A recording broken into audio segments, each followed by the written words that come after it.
अब हम देखते हैं कि रीतिकालीन कवियों ने भी भ्रमर गीत परंपरा में अपना योगदान दिया है। उन्होंने भ्रमर गीत में गोपियों की भावुकता व बौद्धिकता दोनों ही गुणों का वर्णन हुआ है। ठीक है। इसी प्रकार घनानंद सेनापति ने भी स्फुट पदों में गोपियों की विरह भावना को दर्शाया है। और उसके बाद इसमें आएगा भिखारी दास। भिखारी दास ने भी गोपियों की विरह व्यथा का वर्णन किया है और सपत्नी कुब्जा के प्रति रोष प्रकट करवाया है। अब देखते हैं आधुनिक काल के कवि। आधुनिक काल के कवि में कौन है? सत्यनारायण कविरत्न फर्स्ट है। सत्यनारायण कविरत्न ने भी भ्रमर गीत परंपरा में नवीनता व मौलिकता का परिचय दिया है। उन्होंने राष्ट्रीय भावना का समावेश करके एक नए ढंग का भ्रमर गीत लिखा है। उसका नाम क्या है? भ्रमर दूत। यह भ्रमर दूत भागवत के आधार पर नहीं है। उनमें ना तो उद्धव है ना ही गोपियाँ। भ्रमर गीत में स्वयं कृष्ण अपनी माता यशोदा के वात्सल्यपूर्ण भावों का संदेश प्राप्त करने के लिए भ्रमर रूप में गोकुल आते हैं। इसमें देखो इन्होंने एक अपनी मौलिक रचना लिखी है, उसका नाम है भ्रमर दूत। भ्रमर दूत में इन्होंने क्या है, उसमें ना तो उद्धव के बारे में है ना ही गोपियों के बारे में।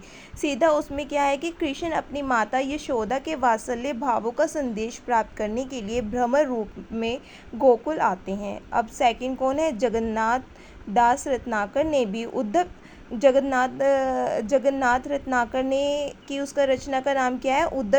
उद्धव शतक। इसमें क्या है? 117 छंद है। उन्होंने भी उद्धव की दार्शनिकता पर गोपियों के प्रेम की विजय दिखाई है। उन्होंने भी उद्धव के निर्गुण भ्रम पर गोपियों के सगुण भ्रम को भारी पड़ते दिखाया है। सेम जगन्नाथ दास रत्नाकर की बस हमने रचना का नाम याद रखना है। सेम उनके जैसे नंददास ने लिखा था उसके बारे में थोड़ा बहुत लिख देना है, और जैसे सूरदास ने लिखा था थोड़ा बहुत मिला के वैसे ही लिख देना है। अब नेक्स्ट है अयोध्या सिंह उपाध्याय हरिओद। इन्होंने भी खड़ी बोली के प्रथम काव्यकार हैं। इनकी उसका नाम क्या है? रचना का नाम क्या है इनकी? प्रिय। अयोध्या सिंह उपाध्याय की रचना का नाम क्या है? प्रियवास। इन्होंने प्रियवास में केवल कृष्ण व राधा को एक नए रूप में चित्रित किया है, बल्कि कृष्ण प्रवास के अवसर पर भ्रमर गीत परंपरा को नया रूप में दर्शाया है। गोपियों के तर्क वितर्क, यशोदा नंद वार्तालाप, कृष्ण के नटखट कार्यों का वर्णन किया है। अब इसमें आएगा नेक्स्ट है मैथिली शरण गुप्त ने भी, इनकी रचना का नाम क्या है? द्वापर। द्वापर में भ्रमर गीत परंपरा का थोड़ा बहुत निर्वाह करते हुए गोपियों के मुख से उद्धव के लिए वचन निकलवाए हैं।